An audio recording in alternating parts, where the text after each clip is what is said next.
Hello, Honest Warriors. I'm telling you, every time I try to do something a little bit new, it gets a little bit crazy. But today we're talking about fear and how fear has an impact on your life. And, we have this idea that life is always going to be good, that you're going to be able to eat whatever you want, and that your health is never going to fail. And as lovely as an idea as that sounds like, it actually isn't very realistic, right? And we need to be willing to look at what makes more sense and be willing to do the things that are going to help us to improve our health in the long term. So one of the things that doesn't make a lot of sense is this belief we have that we're not gonna, that being overweight. So that's one of the first places we see the problem, right? We're overweight.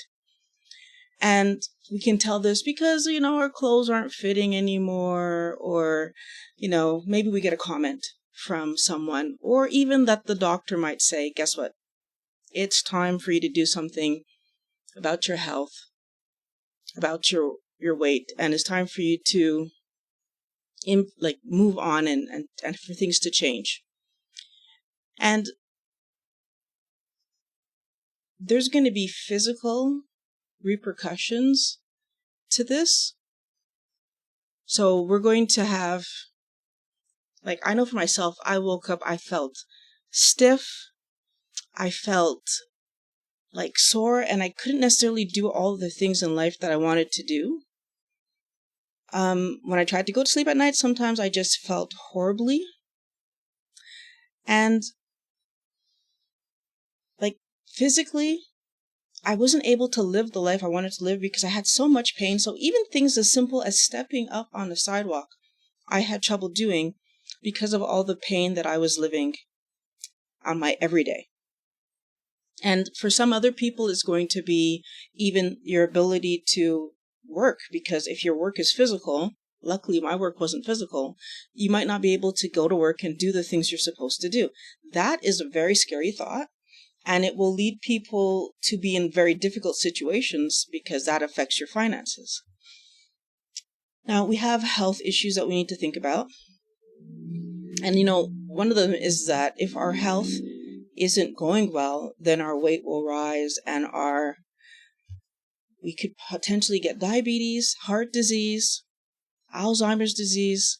These are scary things, right? That we don't want to think about. But at the same time, these are things that could lead to us being frustrated with our life, we end up in a state of denial. And wellness warriors, also often we have this belief that, I'm too young. I'm too young to be ill. We think our children can't get ill. We think that there's an age on when we can be healthy and when we can be, there's no age to it, right? We think we're too active to be ill. That, I exercise and I rollerblade and I longboard and I ski and I do all these things, and so I'm way too healthy. Right? I'm active, so I'm healthy. We link these two things together. Or we believe that because we eat really well, there's no way I can be sick. I eat so super clean. But we need to understand that that's not how this works, right? Because we're confused. We think that there's age linked to health, or that exercise is directly one-to-one linked to health. And although they're sort of related, if I work out, I'm stronger. Being stronger is good for my health, but it doesn't stop me from getting sick, because if I'm my body is constantly doing metabolic things. So it's breaking down food. It's building my body and repairing it's trying to do that anyways, if I give it enough time. My body is constantly trying to keep me healthy, and so it has to do things to make that happen. And one of the things that we don't think about is the fact that that's unrelated to age and is unrelated to how much I'm working out. It is related to how I'm eating, though. So the food that I eat impacts that. And there's that saying, let food be thy medicine and medicine be thy food. I feel like it comes back to this whole idea that we have such a hard time putting our mind around the fact that when we are eating, that food is actually the basis of how our body is going to build, the basis of how our body is going to repair, and the basis of how we're going to fuel that process going forward. So where the fear comes in, I believe, is that we are so afraid of getting sick that we don't allow ourselves to understand how food actually does play a role. We're ignoring it. And so when we start talking about, for example, something like carbohydrates, right? We don't let ourselves understand that carbohydrates and sugar is just two words for the same thing, that every carbohydrate gets broken down into sugars because sugar and carbohydrate, so they're the same. We can look on the back of a package and see 40 grams of carbohydrate per serving, but because it says only 3 sugars, we think we're doing okay. Again, because we're not letting ourselves actually understand what carbohydrates are, and therefore we're making mistakes with our health. The other place that we make mistakes with our health, out of fear, out of not wanting to get it, out of not letting ourselves look at it, is we don't allow ourselves to see that processed foods have sugars in them. And they have chemicals in them. Again, when we turn that package over and we start reading ingredients and we see things that end in "ide," so glucide, or we see things that end in "ose," like fructose. We see things that end in "ase," like a lot of them, like maltase.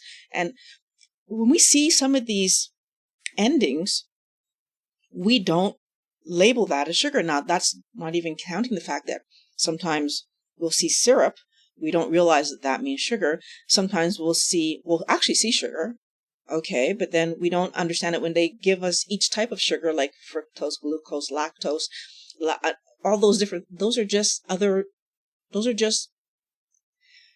names for sugar that we don't hear very often, but they're still sugar. Okay. If we allow ourselves to be understanding this, would then start to understand that sometimes we're eating food, but those foods are high in sugar, high in chemical, which now means, am I really eating food? Or am I eating a processed something that's having a horrible impact on my body? Because that's the other thing that we need to understand. If I eat processed foods that have chemicals in it, that impacts my body. If I take medication, that impacts my body. Everything that crosses my lips impacts my body. So even if the food is not chemical, but it's high in sugar, so the thing that's coming to my mind now are fruits, they're still impacting my body because they're high in sugar, and I need to understand how sugar impacts my body. We're going to get to that in a second. But we also need to understand that food has an impact on how I feel. And of course, there's the emotional impact that we might allow food to have if we allow eating something fun to help us to feel happy. But that's not actually what I'm talking about today. What about the occasions where I don't feel well? And then if I really start looking at what I ate in the last few days, I realized that I ate some stuff that didn't sit well with me. Now, for me, it turned out that I was able to learn that when I eat nightshades, they have a really negative impact on me.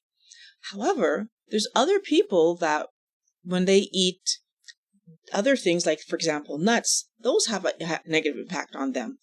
Seafood can have a negative impact. So I know that we want to believe that food is just always healthy, but the truth is, if we can have these kind of reactions, then it tells us that either there's something in the food that's causing me to have the reaction, so something foreign, or that the food itself is not the healthiest thing for me to be eating. Now, the other thing I want us to do is understand how the body works. Let's go look at the carbs again. Looking at the difference between how carbohydrates, so sugars, impact my body versus the difference in the way that protein and fat impact my body.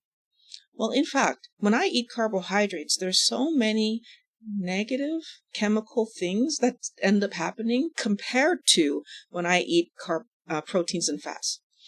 And that piece of information should help me to understand that what I'm trying to accomplish, so this thing that I think that I'm doing that's so good for myself by eating, for example, fruit, or eating oatmeal, or eating, well, really any high sugar food that's told to us as healthy, isn't actually giving my body what I would like it to be getting, because my body first has to fight this process that's happening because I'm not doing well, because I'm having negative chemical reactions, negative bodily reactions to this food I'm eating.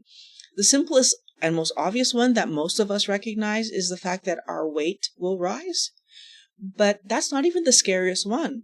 We have plaquing in our arteries, plaquing in the brain, our heart, like our muscles end up in there's so many negatives that happen. Our internal organs start storing fat where fat should not be stored, because we are allowing ourselves to eat things that we shouldn't be eating. Now, processed food, not only is it not, okay, so let's actually look at food processing, so what our body does with food. Because that's the other thing that we don't understand how the body works, and then we make this mistake. It takes a lot of energy for me to eat some food and have my body get the energy out of it that it needs, so that then I can move forward and do whatever I'm going to do today. Compared to the other really energy intensive thing my body has to do regularly is build and repair.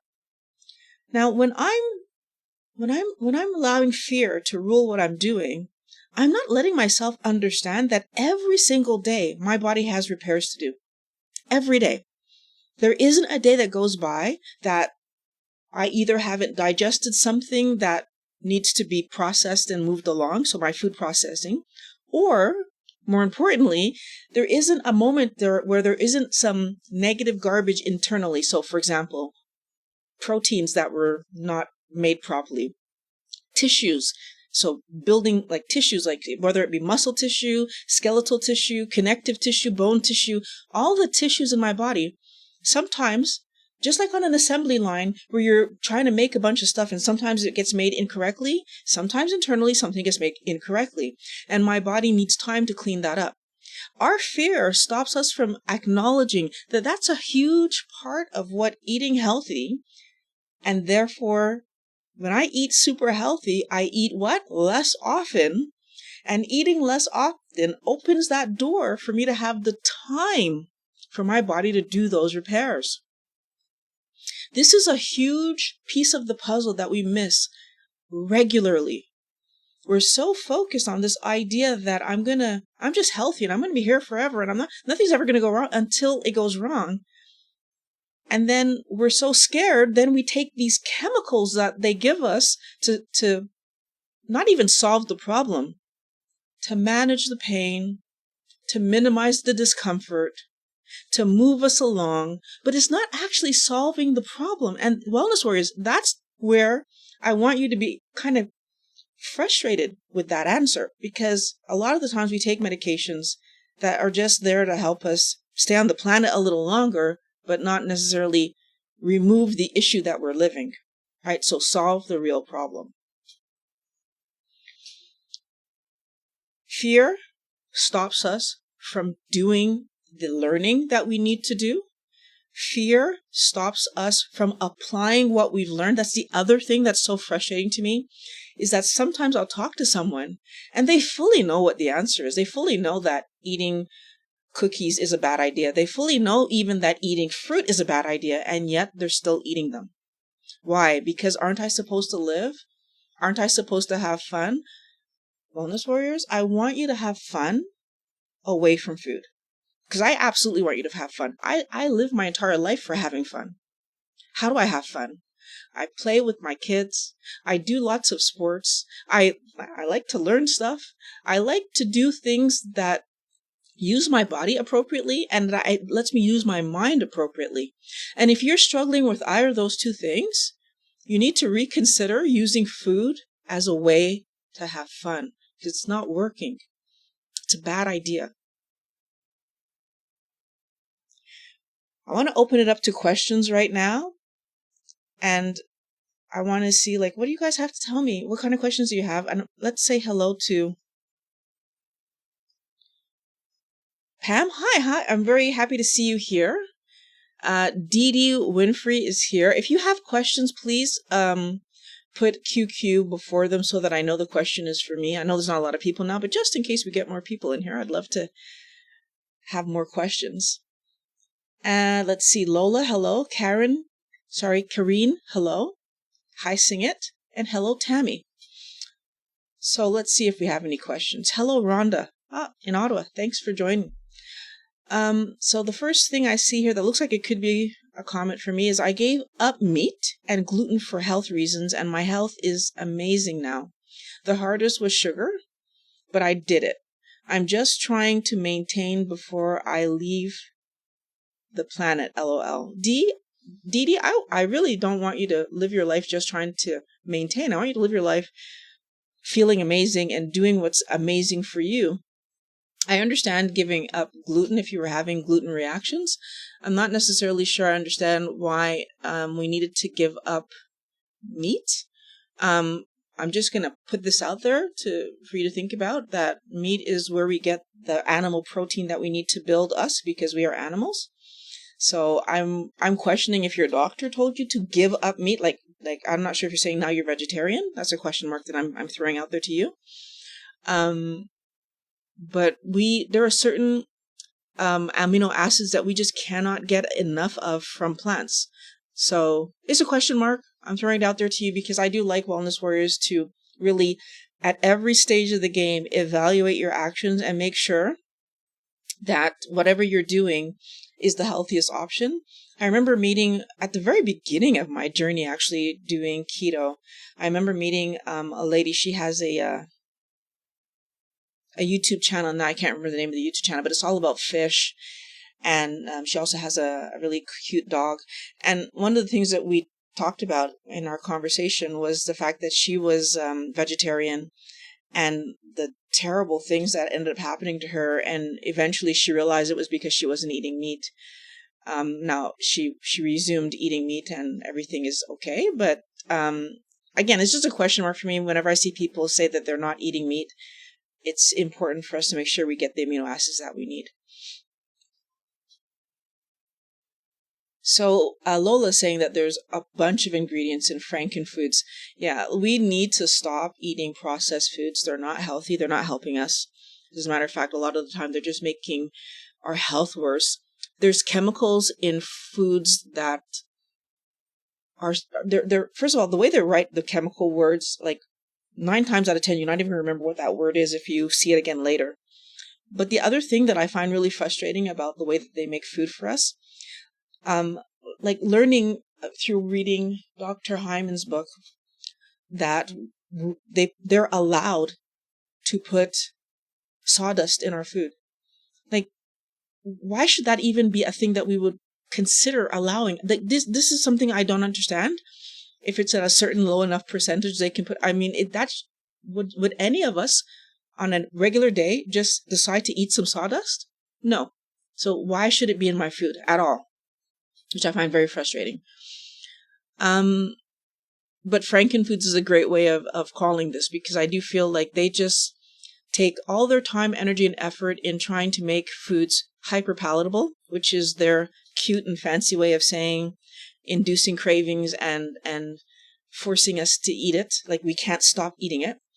and then they turn around and say we love it. No, you don't love something that your brain will not allow you to stop eating. If my brain is pushing me towards a food, that's not because I love it.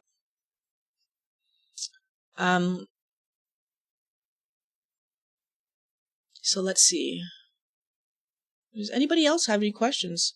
Medications only cover up the symptoms. They do not cure anything. Proper foods help us to heal. Absolutely agree with you, Tammy. One of the funny things about like all the learning and education that I've been doing and trying to figure out all this stuff, one of the things that I find the most interesting is that doctors will give us a medication, and then when we have a side effect, they'll give us another medication.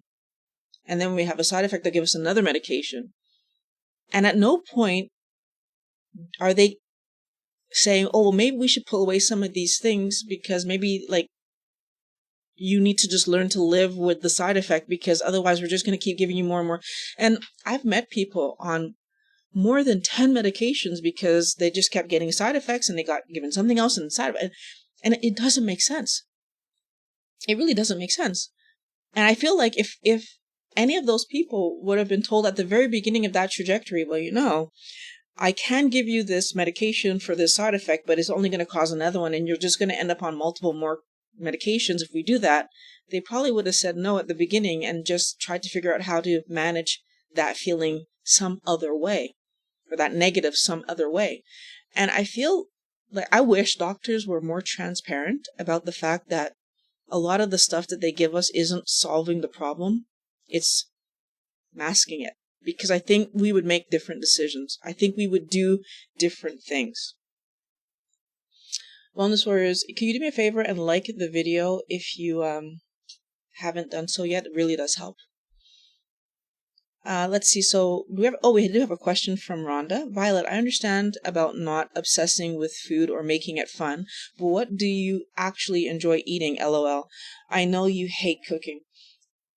Honestly, so here's what's very interesting, because you asked me what I enjoy cooking or enjoy eating. Anytime I eat a meal, I enjoy it. So, and what does that mean? It means that I tend to eat things that taste good to me, so that are spiced the way that I like, and that are cooked the way that I like. So, for example, if I was going to give you one thing that I like to have, it would be a fried pork chop with the seasonings the way that I like it. Now, that same pork chop I could make baked, different kinds of seasoning or different combination of seasonings, and then that same pork chop I could do on the barbecue with different seasonings there.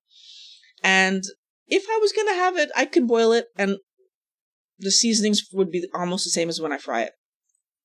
But the point being that I take that one piece of meat and I have like 4 different ways that I can cook it. They each taste slightly differently. I enjoy that meal. Now, the chances are very good that I could either have some kind of veg, so some olives or avocado as a side dish with that, or a salad, or just have 2 pieces of pork chop and not have anything else, or maybe I'd have egg with that, or right. But the thing is, like, my side dishes are so few, I can actually name them all. And even my meat dishes, like I might have chicken, and then there's a whole bunch of ways I can cook my chicken. I might have ham. How would I cook my ham? I might have, like, my basic point being right now that I don't focus my attention on any kind of dessert anything. So I really cannot remember the last time I ate something that was dessert oriented, unless you would consider eating nuts dessert oriented, which I would personally now consider eating nuts dessert oriented, but I know most people don't consider nuts a dessert. I do. Beyond nuts, I cannot remember the last time that I had something that was not a meal. And I think I'd have to go back really, really far to find something that I ate, like probably 2 years ago, to find something that I ate that was not a meal. So, I will admit that I joke about this a lot, that I hate cooking. I don't hate it as much anymore because I do see it as part of this way that I keep myself healthy. But the flip side of the coin is I still make sure that whatever I'm cooking doesn't take me too long in the kitchen. And on the few occasions where I'm cooking something that's taking longer in the kitchen, it's probably because the kids asked for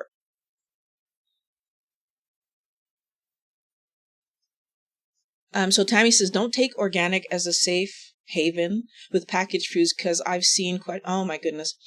I've definitely seen some questionable ingredients. First of all, organic as a label, or the other thing, keto as a label.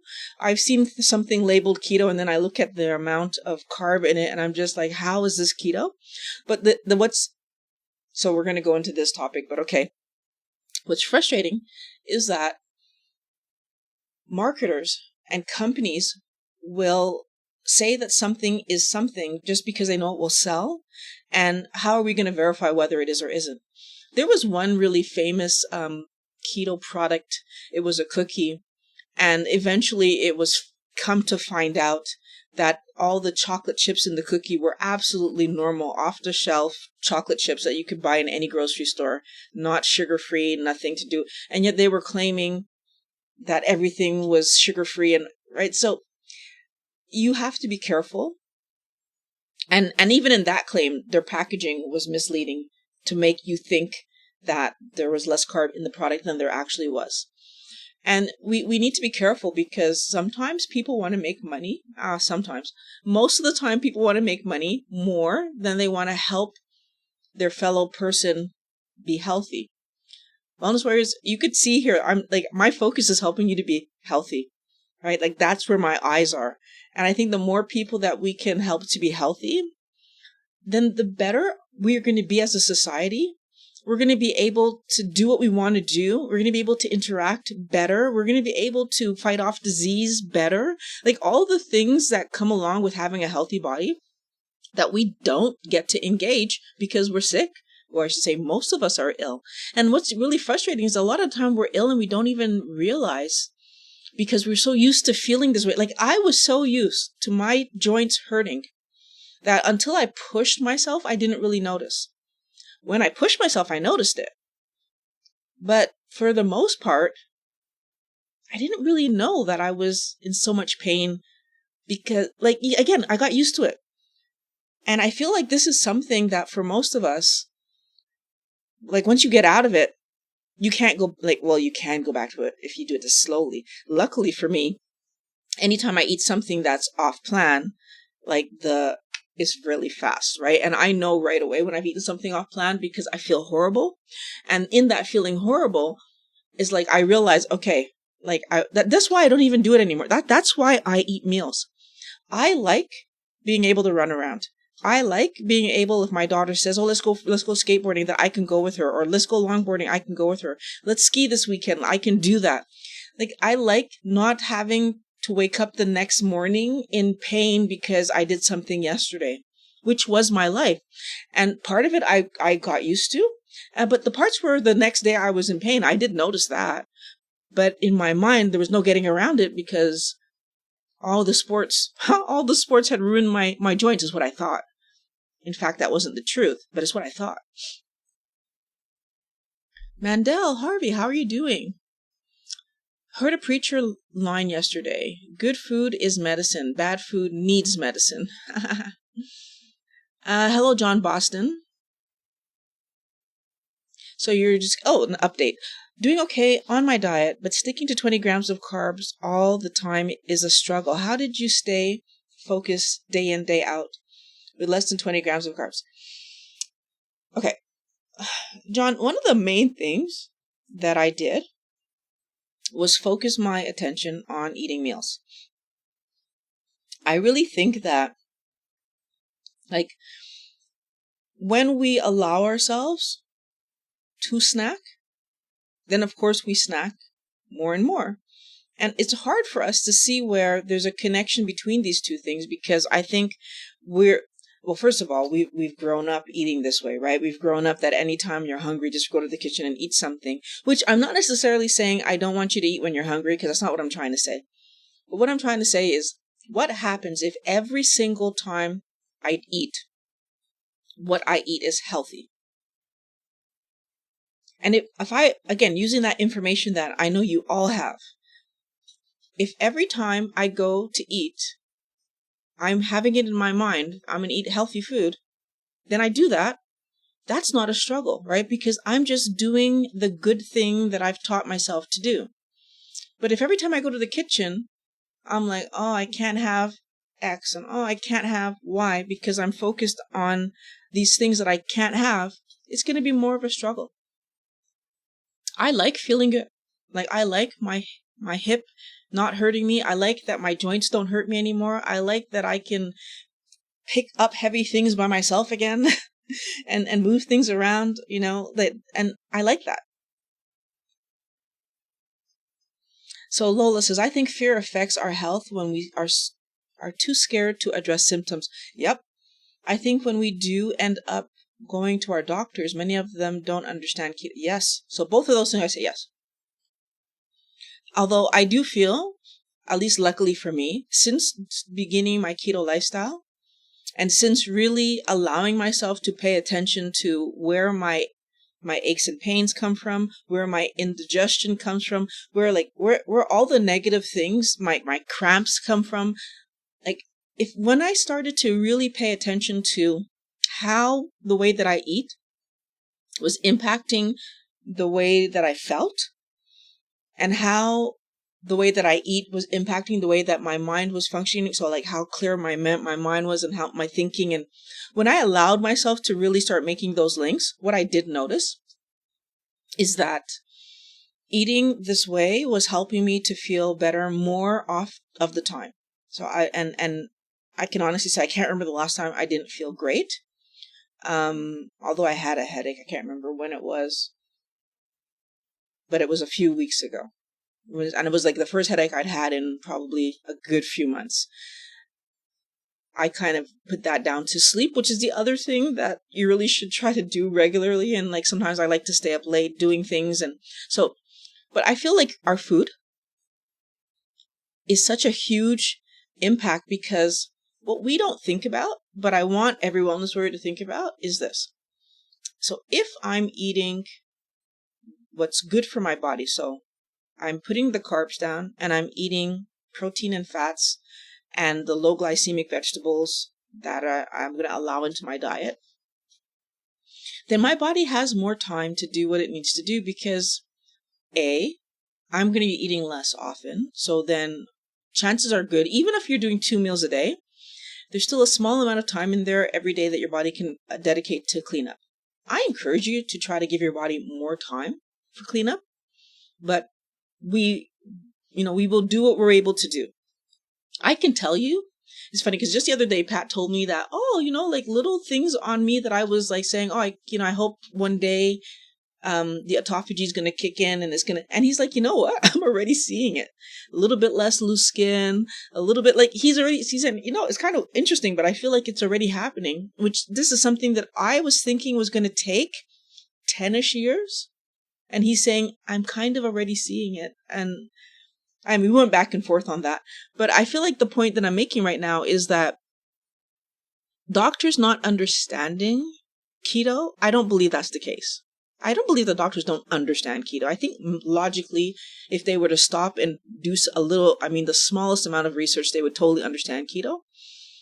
But I feel like doctors don't believe that we will do anything towards our health long term. They don't believe that we're going to stick to a diet. So cabbage diet, egg diet, keto diet, they're not interested because they don't believe that we're going to do it long term.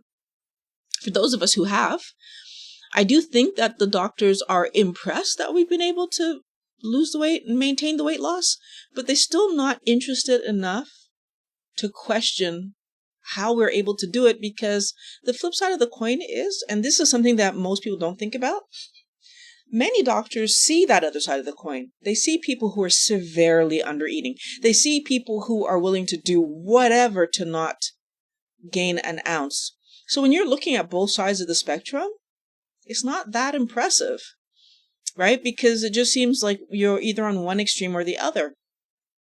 The doctors that take the time to investigate how you've done it and how you've maintained, and the doctors that take the time to notice that you didn't go from being overweight to being severely thin, that you stayed in a normal range and you stabilized there.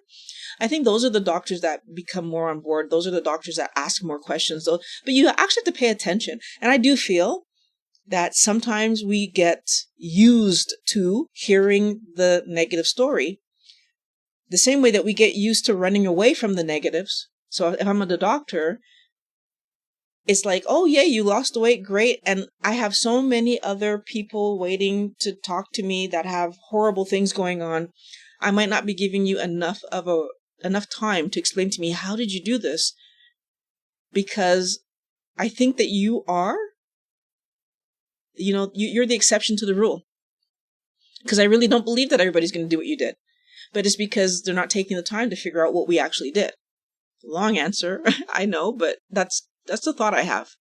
Tammy's asking, wouldn't the side effect be a sign from the body? This is not what the body needs. Yes. So one of the things that I talk about is like the fact that I have violet syndrome, which is basically any time I eat a nightshade, it's like, bang, I'm in pain. Any time that I get even if I get past 18, I can't get 20. If I get past 18, bang, I'm in pain. Like sometimes the signal is huge, but sometimes the signal is small, and that's where we get into trouble. Like, I feel like there's a lot of us who will live a ketogenic lifestyle, for example, get down really low, not maybe even sometimes get to our weight that we were trying to achieve, and be like, wow, I did it. And then ease up because, well, I did it. And the problem there is that when I ease up, what if the only negative that I can see in the moment is my weight rising? Well, sometimes what happens is that, first of all, I'm so happy that I've gotten to this weight, I might not be weighing myself anymore, because heaven forbid I see the scale going up, and that might, right? We try to avoid looking at the problem. But the other problem that I see is that if I do gain back, let's say, so I lose, let's say I even lose the 70 pounds, and then I regain 20, what might happen in my head is that rather than looking at the fact that I wasn't doing what I was supposed to do, I blame the weight gain on the fact that the diet doesn't work, or I blamed so denial, right? Denial steps in and says, no, it's not you, Violet. It's this, it's that, it's whatever. And I lose track of the fact that I was not paying attention to what I was doing. I lose track of the fact that I stopped tracking, right? And I feel like sometimes we want to be like everybody else. And Wellness Warriors, I want you to consider this, that the day that you decide to be like everybody else means that you're going to be on medication like everybody else, have metabolic issues like everybody else, have health problems of all sorts like everybody else. Do not be like everybody else. I'm fine with the fact that I only eat a few things. Why? Because I don't need my fun to come from food. I much rather my fun come from doing other things. At this moment in time, I have that belief in my mind that I will not only see my grandkids, but also my great-grandkids. And that's a very happy idea to me, right? Not that I'm rushing my daughter or the stepsons. I'm not rushing them. But it's a very happy idea to me that we're going to get there. And I'm going to see it. So, yeah, this is something that we need to listen to our body. We need to pay attention to our body, but then we have to act on it. That's the problem that I see, is that out of fear, we do not act on it. Wellness Warriors, I want you to act on it. So Mandel Harvey is saying that cheap beef, like top round, being very lean, eaten in a bowl of butter similar to cereal in milk, to stretch money. Is that bad? I like at $10 a pound of fatty meats and it's fried. Oh, okay. I look at 10 pounds. Okay. So, Amanda, what I would point out to you is that there's nothing wrong with adding some fat to lean meat, especially when you're adding a good fat like butter. But what I'm curious about, to help me, what I'm curious about is the way that that's worded. It makes me think that there's a lot of butter. Because it says eaten in a bowl of butter, similar to cereal in milk. That sounds like a lot. So why I'm pausing there is I want you to think about something. Had you paid the $10 a pound or whatever it was to get a nice healthy piece of meat, you wouldn't have had that much fat on it. It wouldn't be like enough to soak it in a bowl of butter. Like, that's not how much it would have been. You would have had the meat around the edges. You'd have had the fat around the edges, maybe a little bit of marbling, but it was not going to be a bowl of butter's worth of. So what I'm going to suggest is, if you are cooking lean meats, because that's what you can afford, then I would encourage you either to like fry them in an oil that makes sense, or cook them in oil, but not necessarily having like that much. So it's that trying to find that balance between getting the amount of fat you need without overdoing it, because if we overeat anything, we will gain weight. If we overeat anything, our body has to manage it. So it's not about overeating it, it's about getting the amount you need. I probably would have suggested, like if you were going to do chicken breast, let's say, or even lean beef, I probably would have just suggested that you cook it in some kind of oil. But then when you take it out of the oil, you're not pouring that oil on everything, right? Like the oil is going to stay in the pan, but some of it would have gotten into the meat. Option 2, cook it normally, however you normally would have, and then drizzle some olive oil, put a pat of butter on it, right? But it's still not going to be swimming in butter. So that's one little maybe comment I'm going to make on that, because it looked to me like you were saying there was a lot of butter.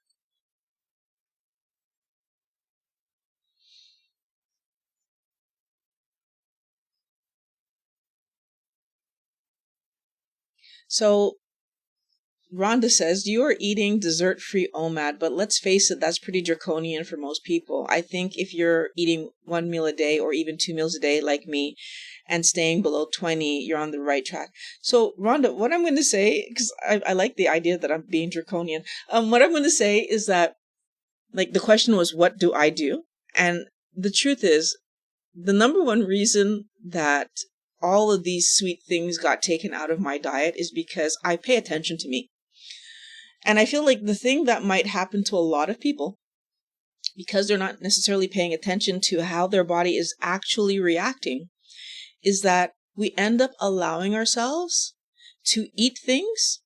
So we end up allowing ourselves to eat sweet tasting things, but those sweet tasting things end up engaging that cephalic response, which then ends up causing a real insulin reaction in our body, first of all.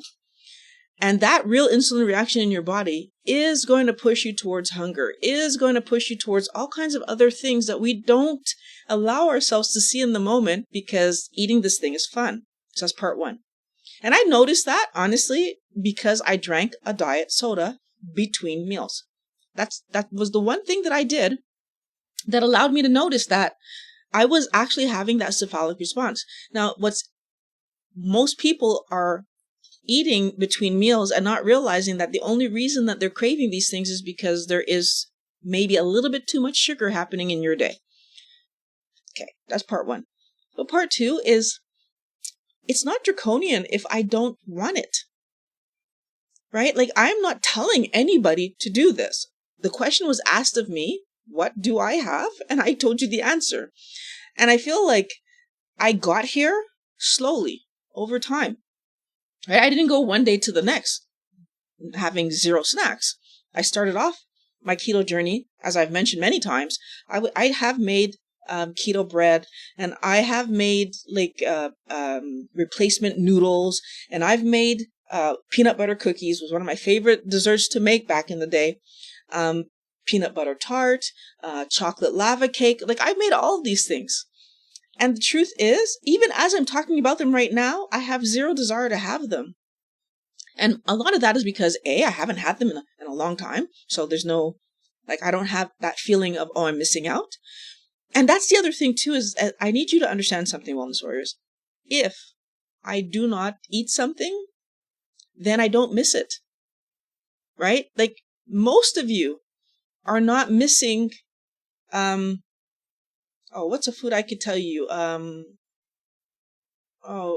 trying to think of a food that you wouldn't know. Like pudding. No, that sounds like the other pudding. No, hold on. Most of you wouldn't be missing, I'm going to say conkies. Okay. So for the few of you that knows what I just named, you'll be like, oh yeah, those are delicious. And everybody else is like, what the heck is she talking about? And you're not missing that, right? Because it's a food that you never had. Right? And it's important for us to understand that. The only reason that we miss any of these foods is because we've had them and we continue to have them. As long as I keep eating cookies, as long as I keep eating, for me, right now it's nuts. If I let nuts in the door, I want to have them and I'm going to think about them. Right? And as long as I keep allowing these things in, then I keep chasing them. The lucky thing for me is I've decided to put them down and then I don't chase them. So Rhonda, it's not about being draconian, and it's not, honestly, everybody's going to have their decision about how much carbohydrate, so how close to 20 you let yourself get. And we all have to take our decisions about how close to 20 we let ourselves get. I'm just putting the idea in front of you that maybe consider looking at the fact that if I let myself have these sweet things all the time, then what happens? I want them more and more. And the example that we all watch happen to other people, if it didn't happen to us, was the fact that if every weekend I let myself have a drink, sometimes it's going to be 2 drinks. Eventually, it might be 4 or 5 drinks. Next thing, right? And we've seen people that end up in this cycle where now I'm drinking every day. And they didn't start off saying, that's what I want. But there are certain things that pull us. And once it pulled us in, it's so hard to get back out. Which is the other part of the story. I allowed myself to be honest and realize that I didn't have control over how much sugar I was actually eating. That once I started, it was like, whew, okay. And when it happened to me with nuts is when I really had to put my mind around. I remember in my history thinking that nuts were not at all sweet. They were not at all fun to eat. I did not understand why people love to eat them so much. My mom loves nuts. She would offer me nuts and I'd be like, I don't get it. They don't taste good. And now I was finding cashews sweet. When you put something down long enough and then you pick it back up, you start tasting things. So, something for us to think about.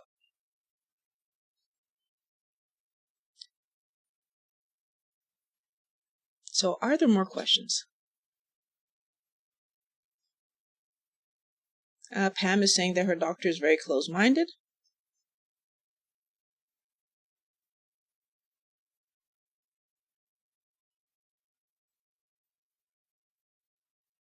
So, Mandel is saying that you're looking at carbs more like nicotine, that you've given them up, that you've given into the cravings, but at much less than you used to before.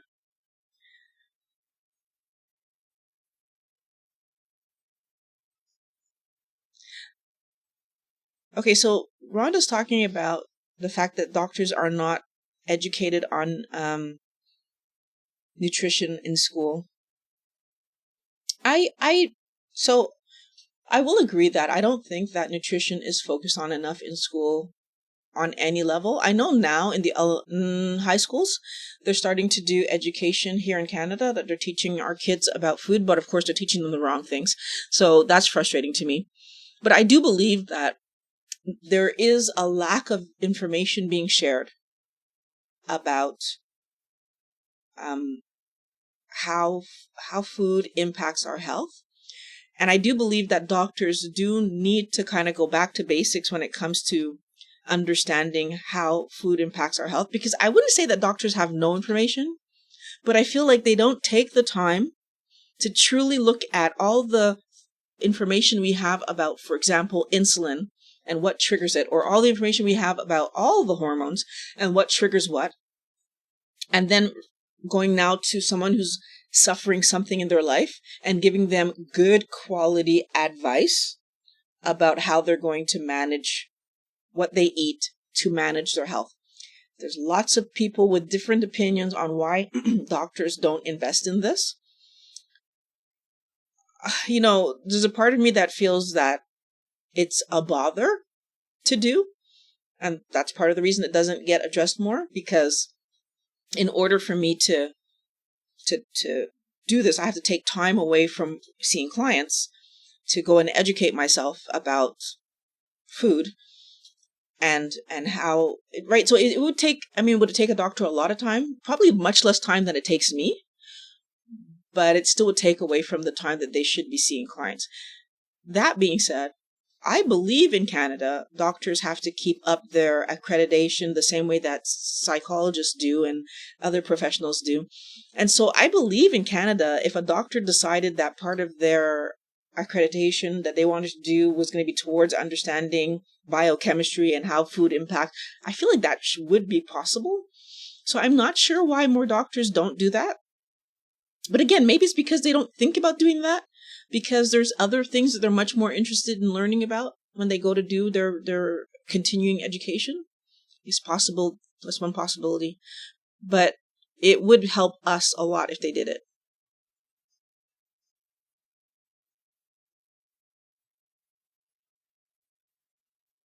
So Mandel says, it's odd that doctors expect adherence to crazy, nauseating, expensive activity reducing medicines and not eating a little bit different.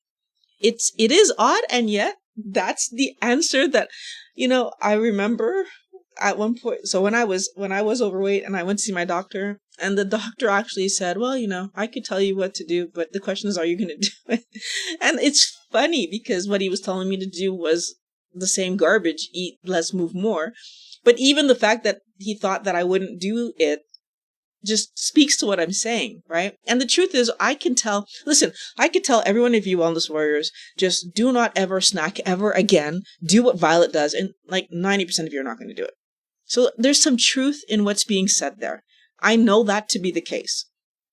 But the flip side of the coin is, I talk about it. I let you know what I'm going to do, because maybe there's one out of the 21 of you that are watching this video right now who are going to, this live right now, who are going to say, you know what? I'm going to put them down. You know what? I think that might help me. I think maybe I'm chasing. Maybe these cravings are coming only because I keep eating the cookie or I keep eating the fat bomb. Maybe if I just stopped eating them, I would stop craving them. And if me saying this gets one of you to put it down, I see that as a win. Because that other person, so now there's me and there's you, well, you're going to talk about it too. And if we keep talking, maybe we get another person. And then so forth and so forth, right? And I'm not looking for the entire world to never touch a cookie again, because I think that is unrealistic. I mean, we still see people drinking. We still see people smoking. So I don't believe that the entire world is going to put that. But if more of us were eating in a healthy way, how would our world be functioning? If more of us were eating in a healthy way, how much stronger of an immune system would we all have? If more of us were eating in a healthy way, how much more fun would we all be having? Because having fun is my ultimate goal. I want to have fun. I want to play with my kids, my grandkids, I want to be having fun. So Pam says, speaking of pain, do carnivores, especially the red meat eaters, suffer from or complain about gout at some point? So we actually talked about this already, because Pat, who loves eating red meat, only ever gets gout flare-ups if he drinks alcohol. So gout is actually quite highly correlated with alcohol. I do not understand why doctors try to put it off on red meat. If you really pay attention to the majority of people that you know that suffer from gout, a good portion of them also drink. Now, the other thing that's really related to it, high fructose intake. Another thing that a lot of people who suffer from gout do are drink sodas and eat lots of processed foods that are high in fructose. And if you're indulging in a lot of fruit, I guess that probably could do it too. So from my understanding, they try to blame, I can't remember what the thing in red meat that they try to blame gout on. But in fact, what's happening with gout is that we have a antioxidant, which I'm going to forget the name of right now. Now, one of the antioxidants that our body uses is most active in hydrophilic environments. And what ends up happening is that when you have gout, so you obviously have joint inflammation as well, which is the part that nobody pays attention to. And so it makes sense that you're going to end up with this liquid there, but this liquid also has some of the same, so this antioxidant is also related to the same crystals that cause gout. And so most doctors are not sure how that's playing itself out, right? Is it the chicken or the egg? But at the end of the day, there seems to be more and more consensus that, well, there's always been consensus that if you drink a lot of alcohol, you can have gout flare-ups. But now there's more and more consensus that high sugar intake is also much more related to gout flares because sugar causes inflammation. And then if I'm inflamed, I'm going to have antioxidants deployed. And that particular antioxidant is related to those same kind of crystals. So long way of saying that from what I've seen, Pat eats red meat often, doesn't get any flare-ups. But if he goes out with friends and drinks, he gets a flare-up. Not all the time, though. If he's moderate in his drinking, he won't get a flare-up. But it's happened multiple times where he did. And nothing else in his diet had changed.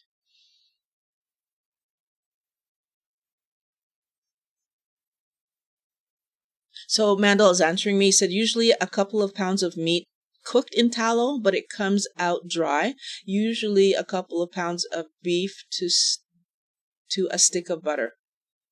A couple of pounds of beef to a stick of butter?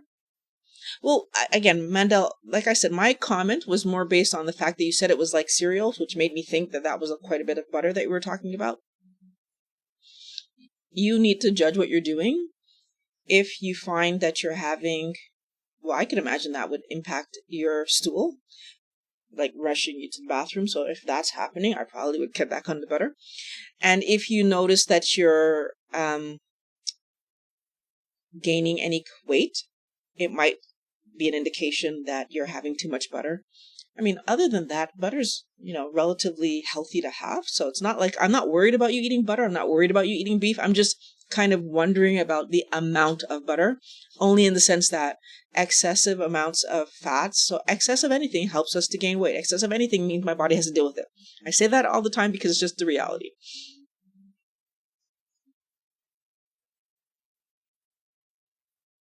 So Tammy's sharing with us that when she does eat to satiation, she just doesn't feel hungry until the next day around the same time, I'm assuming, which is how she ends up doing one meal a day.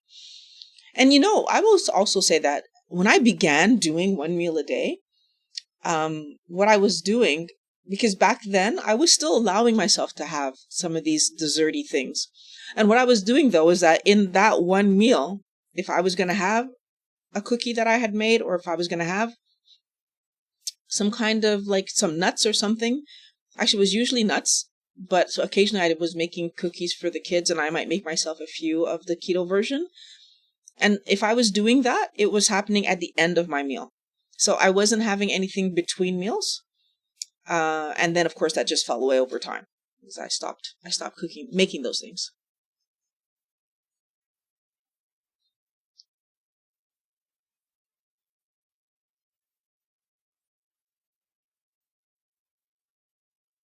So Tammy's sharing that you used to have gout and it went away after carnivore. I do feel that sugar plays a huge role because, like I said, it causes inflammation. And I wish I could remember the name of that antioxidant that we have. That is like, it really is a hydrophilic antioxidant, and it ends up having those same crystalline scenario that causes that pain that we have when we have gout. But I can't remember the name of it.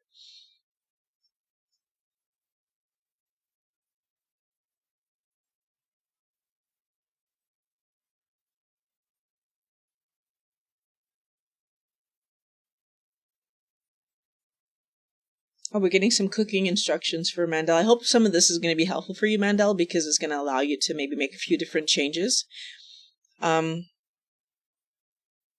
Mandel's, yeah. Okay, so are there any more questions? I'm kind of curious to see a lot of...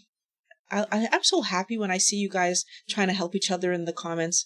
Even when I'm reading the comments for the video on demands, like the pre-recorded videos, I love seeing you guys helping each other, because this is what we're supposed to do.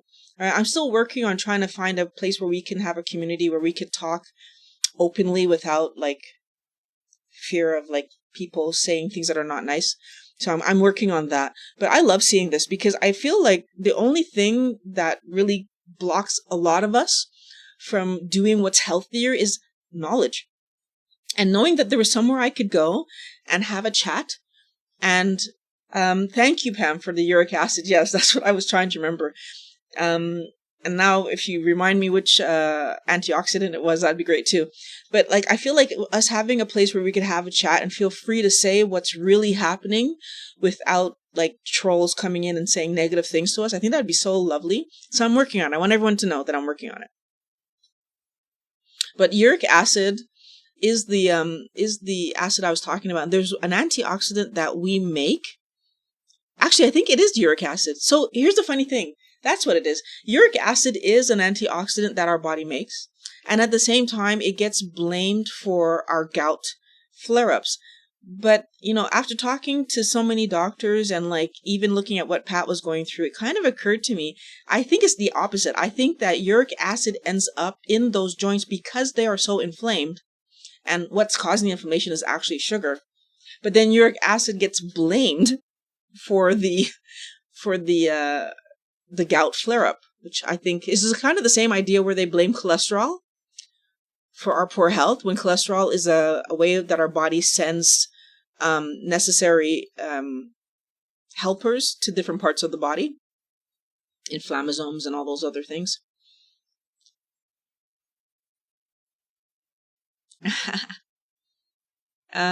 Tammy's saying, don't play with your food, play with your family. I love it.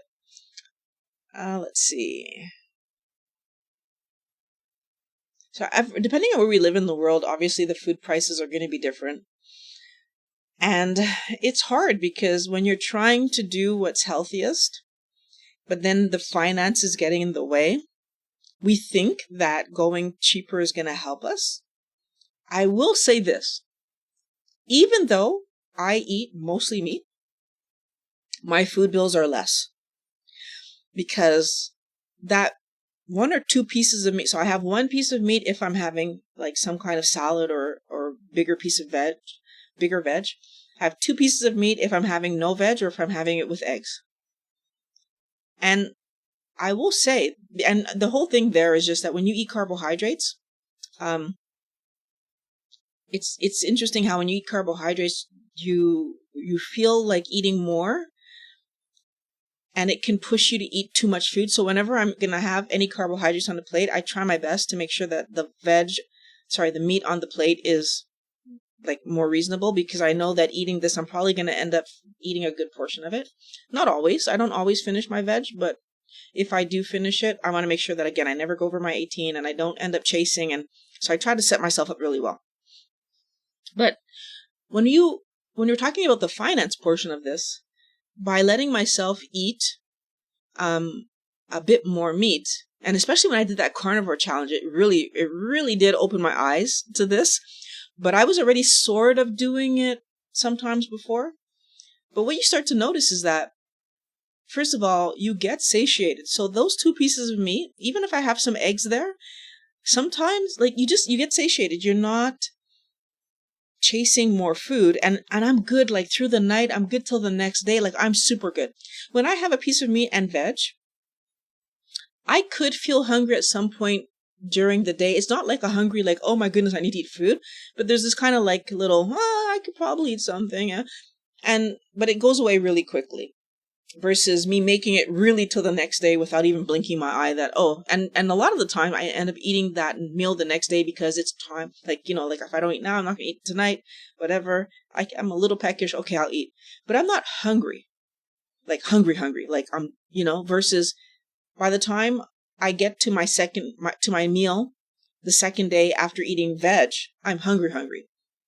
So these things, I feel like we do need to pay a little bit more attention to them, because I feel that sometimes, again, we just do things and we automatically do them and we think that they mean the same when they don't.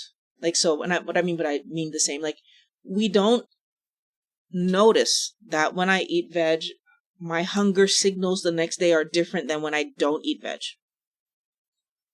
Now, all this to say that I do find that even though I buy more meat more often, my grocery bills are still less, because I'm not buying these other things. Like, for example, I'm not buying peanut butter to make peanut butter cookies like I was doing before. I'm not, like, there's so much stuff that's just not on I'm not buying almond flour. There's so many ingredient things that's not there anymore. And therefore I can put that money towards meat. And like, everybody is being encouraged to eat that meat, of course, like my kids and of course myself and Pat. And then for my kids, what I've noticed is that they're getting more and more, like, they're getting better at choosing to eat less junk. So even the junk that that's been the bane of the boy's existence, that I don't buy much junk. But even if my daughter, like, if she asks me to buy something, I will buy it. And I cannot remember in the last, I would say since school started, she hasn't asked me to buy anything. So I feel like not only am I doing better for all of us by having good quality meat in the house, but I'm also helping my daughter to make, like, even better choices than she was making before, because now she's not even asking me to buy the cookies, or she's not even asking me for snack for school, right? I do know that once a week she's buying a snack at school. She told me she's buying once a week, but she's not doing it every day. So these are interesting things that I think play themselves out if you let them play themselves out. And none of this did I ask the children to do. They just saw Pat and I changing our healthy ways of doing. Okay, well, one of the boys, yes, we're working on with him, but his weight is high. But the other two, none of this we asked them to do. They just see Pat and I making better choices, and they've come along and are making better choices. They're still teenagers, so I still will buy stuff if they ask me to, right? Pat still buys stuff if they ask him to, but we're nowhere near as much as we were buying before. So Mandela, I would encourage you to maybe take a chance on putting the money towards the meat and seeing where could you maybe for a week or even 2 weeks buy less of something else and see how it plays out. You might be surprised.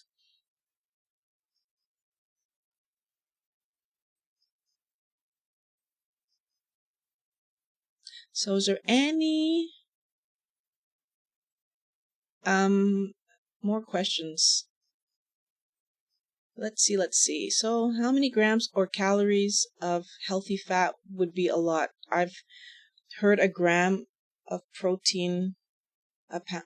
So, I don't pay attention to fat content. I never have. That's part one. But part two, what I tend to do is just encourage people to eat to satiation. So my question for you, Mandel, and this is where you will start to see how the way you're cooking is playing itself out. That bowl of beef that you were talking about, the next time you make it, I want you to do two things for me. The first thing is I want you to make it exactly the way you were making it before. So don't change anything. And then I want you to eat it at half the speed you're eating it. And why I'm asking you to do this is you're going to see very clearly, if there's too much fat in there, you won't actually be able to finish it. The other issue that we tend to have is that we eat quickly. We sit down, and this is another reason that I really allowed myself to put down this idea of eating fun food. Because when I sit down to a meal that's fun, and I'm excited to eat it, chances are very good I'm going to eat it faster. Now, this is something I learned about myself way back when I was young, right? And I was doing this for a good number of years before I ever started to do keto, which is this, is that I purposefully cut the smallest pieces I can cut and eat super slow. And I do that because it gives me more of an opportunity to get that signal to my brain that says, Violet, you've had enough.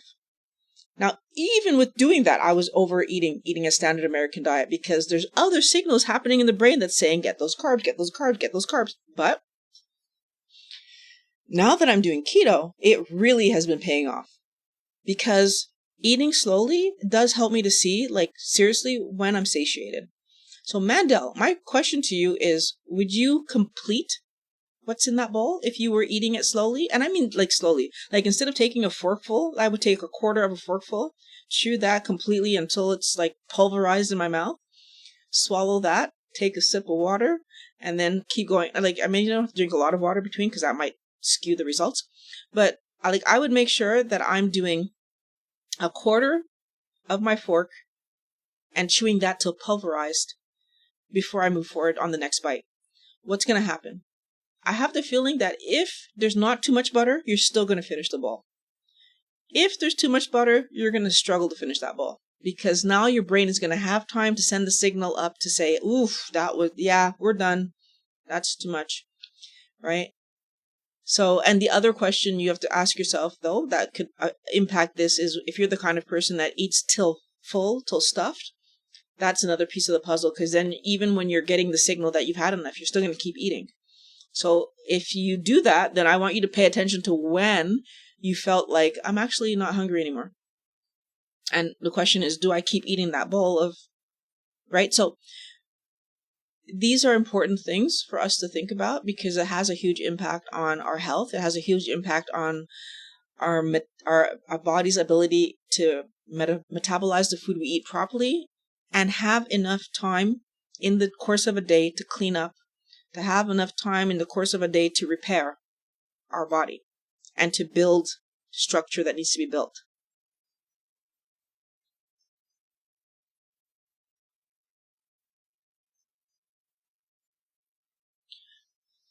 So I don't see any more questions. Oh, hello, Still I Rise. So the question I see here is, Violet, did you experience any oxalate dumping when you adopted to ketogenic lifestyle? If so, I don't really know what oxalate dumping is. I'm not really sure what that would feel like or look like. So can you give me a bit more information, Still I Rise? Like, what's oxalate dumping? So the next question that I see here is, probably missed this, but how does one determine a proper source of experts' information? Yeah. So what I would say is that, first and foremost, any expert that's going to talk to you about your health is going to ask a lot of questions. They're going to want to know as much detail about what's going on with you as possible before offering you anything. That's the first part. But the second thing that I want to point out is that if you're dealing with an expert and the information that they're giving you is very likely going to be current, and the information that they're giving you is going to be based on that very specific information that you gave them about yourself. Why that's super important is because I want you to think about something. So somebody might be allergic to peanuts. I'm definitely not doing well with nightshades. And maybe I'm going to have somebody over here who's not doing well with seafood. An expert that's going to tell Violet how to move forward with regard to food, for example, is going to tell me different things than the person who's allergic to peanuts versus the person who's allergic to seafood. And I feel like when we're talking about experts, if that person isn't really interested in knowing your specific situation, they're not an expert. I'll give another example.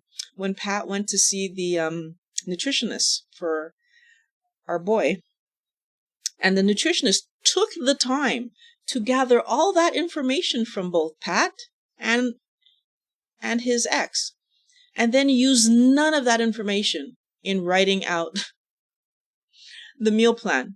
Gave him a standard off-the-shelf, here you go, meal plan. Like, I don't consider that professional behavior, right? If I've taken you the time to give you something specific, give me back something specific. Or tell me that you don't have anything to meet that need. That, I find, is a professional. So that's the other piece of the puzzle. If I did not know how to answer, like even that question just now where he's talked about oxalate dumping, I don't know what that is. I asked him for more information, right? I didn't just guess. I said, you know what? Give me some clues on what that would look like, and then I'll answer the question. So a true expert is going to take the time to actually answer the question that they're being asked. And if they don't know the answer, they're going to say, give me a chance. Let me go do some research. I'll get back to you. They're not going to pretend that they know. Why? Because I don't need to pretend that I know. The truth is that if I don't know, I don't know. That doesn't change my expert status. It just means that you asked me a question that I haven't seen before. Right? Doesn't mean that I'm not an expert. So these are important things for us to understand when we're in like looking at information and trying to judge it, because it frustrates me when I see people say, oh, I'm an expert, and then they're giving you information that's easily sourced. They're not helping you to really understand why this is what they're putting forward today, right? And I mean, sometimes the answer is just the answer. I mean, that's part of the reason I love Gary Vee, because he's always saying that. Sometimes the answer is just the answer. Eat less than 20 grams of carbs. There's nothing else that I need to tell you about keto. Eat less than 20 grams of carbs. If you do that, if you actually accomplish that, you are eating a ketogenic lifestyle. Is it a healthy ketogenic lifestyle? That's a completely different question, right? I could eat 1 square of chocolate every day, and that's all I'm eating. And theoretically, I could eat no chocolate. I could eat no carbs at all, but also eat like maybe an ounce of meat every day. And I'm in a carnivore state. But is that healthy? Right? No, that's usually someone who's starving themselves, right? That's usually a different kind of problem that we're having. So it's important for us to be able to look at the data that we're being presented and then use our information to give an expert answer, right? And so that's how I would judge an expert. Like, they should be going further than just giving you the off-the-shelf answer, especially if you're asking questions. That's another thing that I will say to everyone. Ask questions. A true expert is happy that you're asking questions, because then they truly believe that what they're telling you to do, you're going to do it, right? When you start asking me, but how do I do that? Wait, how much? Wait, you start pulling out your pencil, writing stuff down? That makes me excited, because now I'm like, yep, okay, next time I talk to you, I'm going to see something different. I'm going to hear something different. Or I'm going to hear how you struggled and you're going to have more questions for me. But in that scenario, I'm happy for questions. A true expert wants you to ask, wants you to talk, wants you to, right? Because the whole point is for you to get better.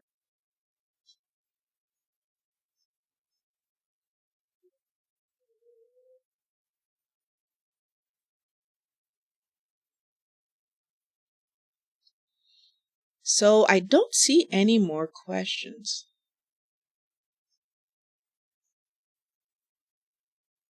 Okay, so I want to let you guys know that the question portion of the video is going to be left in for all the members.